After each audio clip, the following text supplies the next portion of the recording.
ந அலம் வா சக்ருத் ஏவ தேவ பவத சேவா நதிர்வா நுதிஹி பூஜா வா ஸ்மரணம் கதாஸ்ரவணம் அபி ஆலோகனம் மாத்ருஷாம் ஸ்வாமின் ந அஸ்திர தேவதானுசரண ஆயாசேன கிம் லப்யதே கா வா முக்திர் இதக குதோ பவதி சேத் கிம் பிரார்த்தனீயம் ததா. நான் என்னெல்லாம் பண்ணினா, ஒரே ஒரு தடவை இதெல்லாம் பண்ணினா முக்தி அடையறதுக்கு அது போராதா? என்னெல்லாம் பண்ணணுங்கிறத லிஸ்ட் போட்டார். தேவ பவத சேவா, நான் உனக்கு பண்ற தொண்டு. நதிர்வா, நான் பண்ணக்கூடிய நமஸ்காரம். நுதிஹி, ஒன்ன நான் ஸ்துதி பாடி போற்றுவது. பூஜா, உனக்கு பண்ணக்கூடிய பூஜை. ஸ்மரணம், உன்னையே நினைத்து பார்க்கக்கூடிய தியானம். கதா ஸ்ரவணம், உன்னுடைய கதைகளை உன்னுடைய பெருமைகளை காதால் கேட்பது. அபி ஆலோகனம், உன்னோட அந்த ஸ்வரூபத்தை, உன்னோட விக்கிரகத்தை, உன்னோட வடிவத்தை ஒரு முறை தரிசிப்பது. இதெல்லாம் போராதா? இதெல்லாம் காவா முக்திர் ஈத, இதெல்லாம் முக்தியை கொடுத்துறாதா? ஒரே ஒரு தடவை இதெல்லாம் பண்ணினா கூட எனக்கு முக்தி கிடைத்து விடும். ஒரு முறை உன்னை நமஸ்காரம் பண்ணினால், அவர் கேட்கறது நெகட்டிவ்ல கேட்கிறார். இதெல்லாம் போராதா அப்படின்னா இதெல்லாம் போரும்னு அர்த்தம். ஒரே ஒரு முறை நமஸ்காரம் பண்ணினால் முக்தி கிடைக்கும். ஒரு முறை உனக்கு தொண்டு பண்ணினால் முக்தி கிடைக்கும். ஒரு முறை உன்னை துதித்தால் முக்தி கிடைக்கும். ஒரு முறை உனக்கு பூஜை பண்ணினால் முக்தி கிடைக்கும். ஒரு முறை உன்னை நினைத்தால் முக்தி கிடைக்கும். ஒரு முறை உன்னுடைய பெருமையான கதையை, உன்னுடைய சரிதத்தை சிரவணம் பண்ணினால் முக்தி கிடைக்கும். ஒரு முறை உன்னை தரிசனம் பண்ணினால் முக்தி கிடைக்கும்.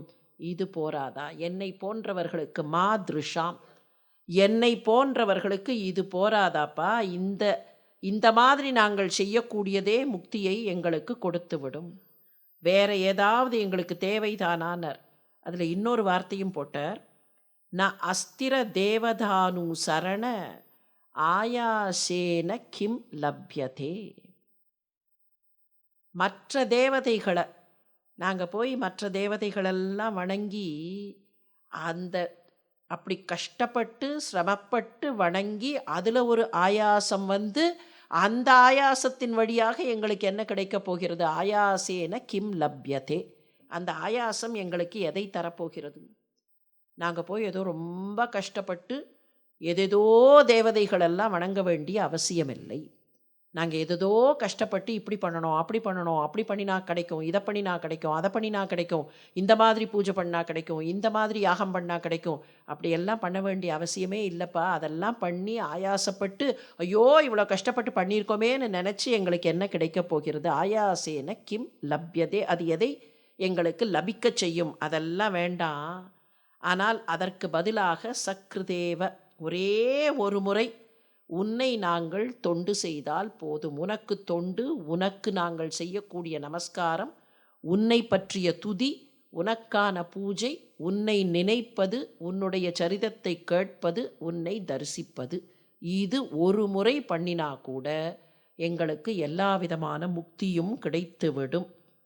காவா முக்திர் இதக குதோ பவதி சேத் கிம் பிரார்த்தனீயம் ததா.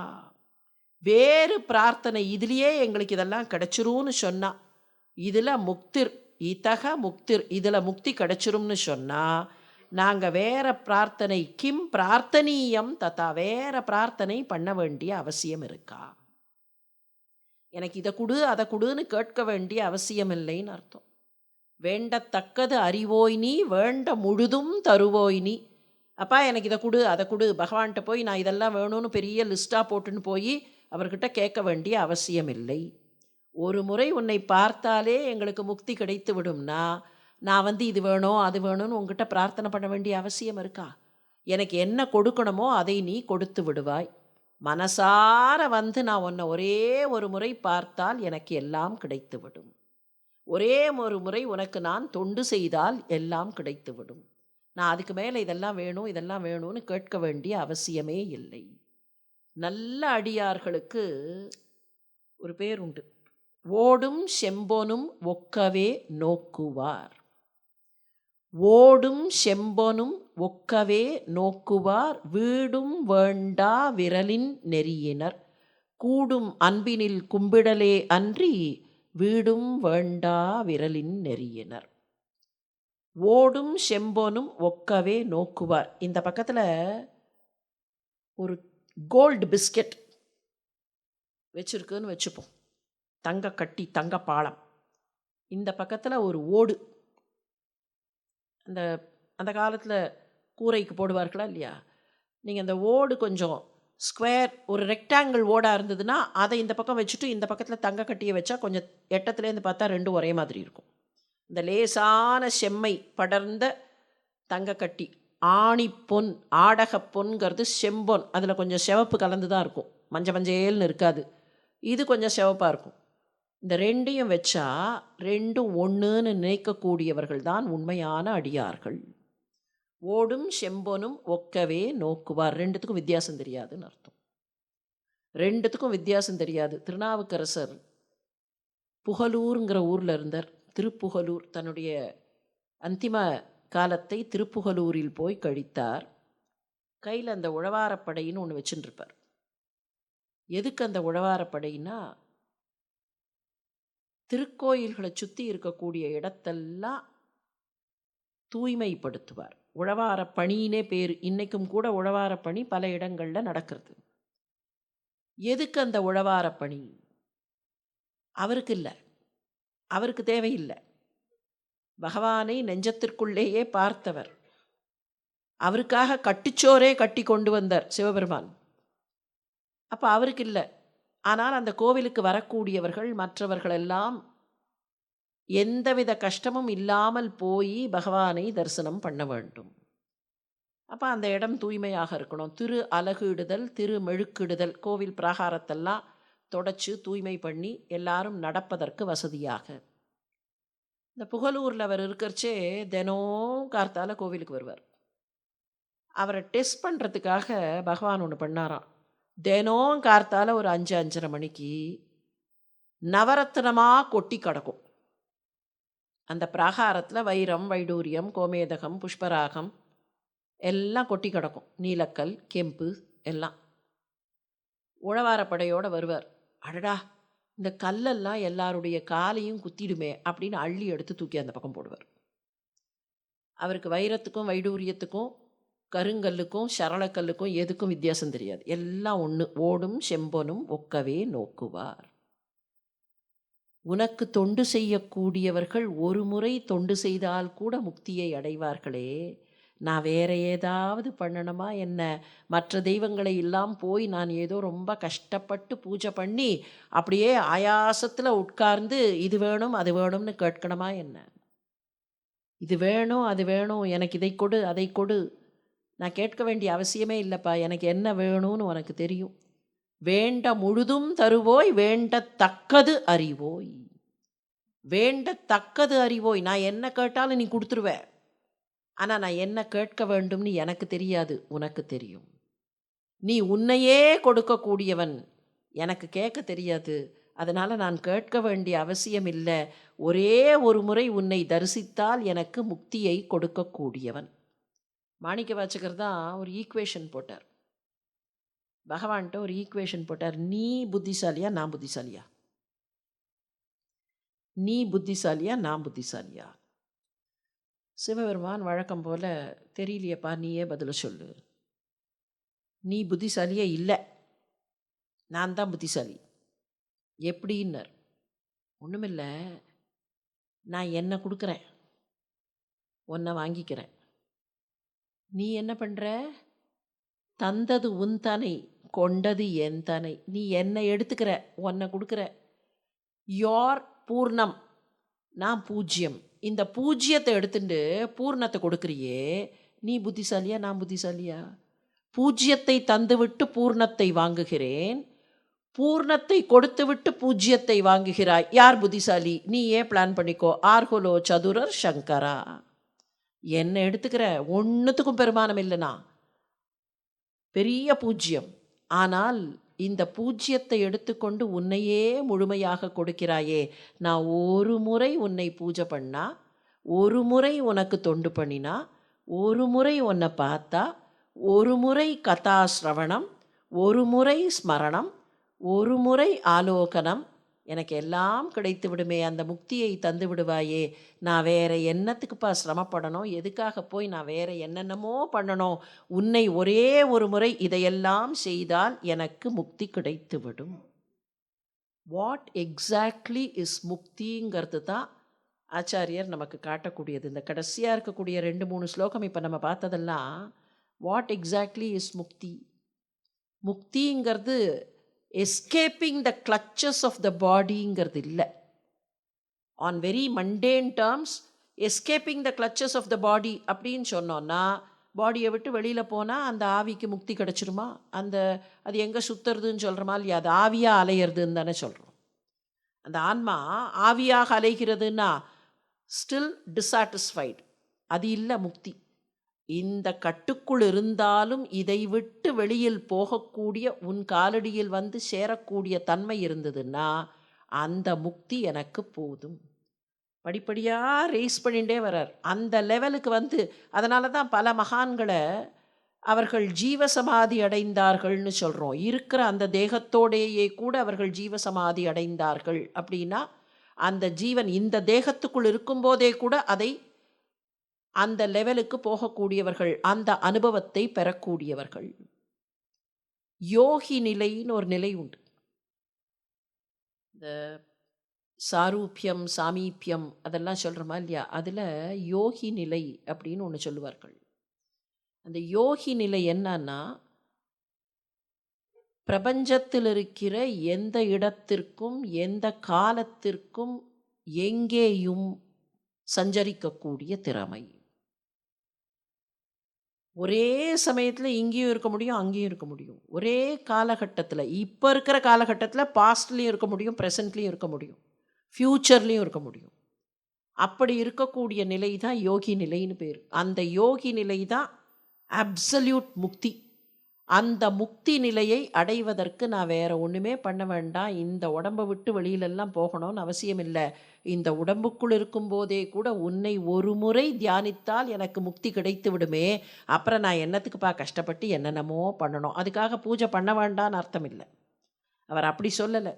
அந்த பூஜை முழுக்க முழுக்க முழுக்க இந்திரியங்களை கட்டுப்படுத்தியதாக, மனசை கட்டுப்படுத்தியதாக இருக்கும்னு சொன்னால் அந்த ஒரு கணத்திலேயே எனக்கு எல்லாம் கிடைத்துவிடும். எப்போ இந்த லௌகீகம் ரெஸ்ட்ரிக்ட் பண்ணுறது, ஒருத்தரை எப்போ இந்த லௌகீகம் போட்டு ரெஸ்ட்ரிக்ட் பண்ணுறது, இதுலேருந்து எஸ்கேப் ஆகணும் அப்படின்னு நினைக்கிறது எப்போ? கண்ணும் காதும் நாவும் நாசியும் மேனியும் லௌகீக விஷயங்களுக்குள்ளே போயிடும்போது தானே. இதுக்குள்ளே போய்டுறது, மொத்தமாக இதுக்குள்ளே போய்டுறது. கண்ணு வேறு எதையும் பார்க்க மாட்டேங்கிறது. கண் அவரை தான் பார்க்கணுன்னா அவரை பார்க்காம வேறு எதையோ பார்க்கறது. எங்கேயோ டைவர்ஸ் ஆகி போய்ட்டுருக்கு. அதே மாதிரி காது எதையோ கேட்குறது. அவருடைய கதையை கேட்பதை விட வேறு எதையோ கேட்கிறது. அதை தான் இங்கே சொன்னார். ஒரு முறை ஆலோகனம். இந்த கண்ணு என்ன பண்ணணும்? ஒன்றை முழுசாக பார்க்கணும். இந்த காது என்ன பண்ணணும்? கதா சிரவணம், உன்னுடைய கதையை கேட்க வேண்டும். இந்த மனசு என்ன பண்ணணும்? ஸ்மரணம், முழுக்க முழுக்க உன்னை ஒரு கணம் முழுமையாக ஸ்மரித்தால் அதுக்கப்புறம் அது வேற எங்கேயும் போகாது. அங்கேயே தான் it will get stuck. When it gets stuck there, that is absolute முக்தி. அந்த முக்தியை தவிர வேறு எதுவும் எனக்கு தேவையில்லை. நான் வேறு எந்த தெய்வத்தையும் போய் என்னென்னமோ கேட்டு எந்தெந்த தேவதைகளையோ எனக்கு இந்த மாதிரி சித்து வேணும், அந்த மாதிரி சித்து வேணும், எனக்கு இதெல்லாம் தேவையே இல்லைப்பா, இதெல்லாம் வேண்டவே வேண்டாம். நீ கொடுக்கக்கூடிய அந்த முக்தி போதும். பரிபூர்ணமாக பகவானிடத்தில் தன்னையே ஈடுபடுத்தி கொள்ளக்கூடிய தன்மை. அந்த loss of self identity as an individual. எனக்கு வேறு எதுவும் வேண்டாம், நான் உன்னிடத்திலேயே இருக்கக்கூடிய தன்மை, அந்த தன்மையை நீ எனக்கு தர வேண்டும்னு கேட்கிறார். அப்படி கேட்டுட்டு, பசுபதி நீ என்ன தெரியுமா? நீ என்னவாக இருக்கிறாய் தெரியுமா அப்படிங்கிறதையும் சொல்கிறார். இதை மாத்திரம் கொஞ்சம் தொட்டு பார்த்து விட்டு இன்றைக்கு நிறைவு செய்வோம். கிம் ப்ரூமஸ் தவ சாகசம். உன்னுடைய சாகசத்தை, உன்னுடைய பெருமையை, உன்னுடைய பராக்கிரமத்தை எப்படி சொல்றது? பசுபதே கஸ்யாஸ்தி சம்போ பவத் தைரியம். ஒன்னளவுக்கு தைரியம் வேற யாருக்கு இருக்கு? கஸ்யாஸ்தி தைரியம், வேற யாருக்கு இந்த அளவு தைரியம் இருக்கு? ச ஈத்ருஷம் ஆத்மனக ஸ்திதிர் இயம் ச அந்யக பிரஷ்யத் தேவகணம் த்ரசன் முனிகணம் நஸ்யத் பிரபஞ்சம் லயம் பஷ்யம் நிர்பய ஏக ஏவ விகரத் ஆனந்த சாந்திரோ பவான். ஒன்னளவுக்கு துணிச்சல், ஒன்னளவுக்கு சாகசம், ஒன்னளவுக்கு தைரியம் வேற யாருக்கு இருக்குன்னர். ஏன் அப்படி கேட்குறாருன்னா, he's picturising a particular scenario. ஒரு குறிப்பிட்ட அந்த சிச்சுவேஷனை நமக்கு காட்டுறார் கண்ணுக்கு முன்னால். பிரஷ்யத் தேவகணம், தேவர்கள்லாம் மேலே இருக்கிறார்கள் அப்படின்னு தானே கணக்கு. தேவர்கள்லாம் எங்கே இருக்கிறார்கள்னா வானலோகத்தில் இருக்கிறார்கள். அவர்களுக்கு வானவர்கள்னே பேர். அவர்கள்லாம் கீழே விழுகிறார்கள். பிரஷ்யத் தேவகணம், தேவகணம்லாம் கீழே விழுந்துட்டுருக்கு. முனிகணம் த்ரசன், அப்படியே நடுங்கிறது. முனிகணம்லாம் நடுங்கின்னு இருக்கு. நஸ்யத் பிரபஞ்சம், இந்த பிரபஞ்சம் இருக்கே அப்படியே நசிச்சு போயின்னு இருக்கு. நஸ்யத் பிரபஞ்சம் லயம், இந்த பிரபஞ்சம் அப்படியே லயிச்சு போய் நசித்து போகிறது. எதில் லயிச்சு போயினா, பிரபஞ்சம் எதனால் ஆக்கப்பட்டது? பஞ்சபூதத்தால் ஆக்கப்பட்டது. அதனால் பஞ்சபூதத்துக்குள்ளேயே அது லயிச்சு போய் அப்படியே நசிந்து போகிறது. அந்த சந்தர்ப்பத்தில் பயமே இல்லாமல், நிர்பய ஏக ஏவ, தன்னந்தனியாக பயமே இல்லாமல், ஆனந்த சாந்திரோ பவான் விகரத், நீ பாட்டுக்கு விளையாடிண்டு ஆட்டமாடிண்டே இருக்கியே, உன்னோட தைரியத்தை, உன்னோட துணிச்சலை, உன்னோட சாகசத்தை என்னான்னு சொல்கிறது? எந்த காட்சியை காட்டுகிறார் புரிகிறதா? மற்றவர்களெல்லாம் இயம் ச அந்ய கதம் லப்யதே, தேவகணங்கள்லாம் விழுந்துருக்கு, முனிகணங்கள்லாம் நடுங்கிறது, பிரபஞ்சமெல்லாம் காணாமல் போய் கொண்டிருக்கிறதுனா, ஊழி பிரளய காலத்தில் எல்லாம் காணாமல் போகும்போது நீ ஒருத்த மாத்திரம் தன்னந்தனியாக நின்று ஆட்டமாடுகிறாயே, உன்னுடைய தைரியத்தை, உன்னுடைய துணிச்சலை, உன்னுடைய அந்த தனிமையை நான் என்ன வார்த்தையிலப்பா பாராட்டுறது? கிம் ப்ரூமஸ் தவ சாகசம் கஸ்யாஸ்தி பவத் தைரியம். இந்த தைரியம் வேற யாருக்கும் வராது. தன்னந்தனியாக நீ மாத்திரம் ஆடிக்கொண்டிருக்கிறாயே அந்த ஆட்டம்னர். ஏதோ ஒரு குழந்தைகிட்ட கேட்குற மாதிரி, உன்னை நான் எப்படி பாராட்டுறது அப்படின்னு கேட்குற மாதிரி கேட்டால் கூட, ஊழி முதல்வனாக இருக்கக்கூடிய அவனிடத்தில் எல்லாம் ஒடுங்கிவிடுங்கிறத சொல்கிறதுக்காக சொல்கிறார். நீதான்ப்பா ஊழி முதல்வன், ஆதியும் அந்தமும் இல்லாத ஊழி முதல்வனாக இருப்பவனே, அப்படி ஆனந்தமாக ஆட்டம் ஆடிக்கொண்டிருக்கிறாயே, இந்த பிரபஞ்சமெல்லாம் அழிகிற நேரத்தில் கூட பார்க்கிற எல்லாம் அழிஞ்சு போகும், ஆனால் நீ ஒருவன் மாத்திரம் இருக்கிறாய் பசுபதி சம்போ, இதை நான் எப்படி பாராட்டுவேன்னு சொல்லி அந்த ஊழி முதல்வனாக இருக்கிற தன்மையை மனதார நமக்கு கண்முன்னால் கொண்டு வந்து நிறுத்துகிறார். சிவப்பரம்பொருள் ஊழி முதல்வனாக எப்படியெல்லாம் தன்னுடைய விஸ்வரூபத்தை காட்டுகிறார், அதை ஆச்சாரியர் எப்படி பார்க்கிறார்ங்கிறத தொடர்ந்து நாளை நாமும் சேர்ந்து சிந்திக்கலாம் என்பதை நினைவுபடுத்தி, சிவப்பரம்பொருளின் பேரருளும் ஆதிசங்கர பகவத்பாதரின் கருணையும் எல்லோருக்கும் எப்போதும் கிடைக்க வேண்டும் என்கிற பிரார்த்தனையோடு இன்றைக்கு நிறைவு செய்கிறேன். நன்றி, வணக்கம்.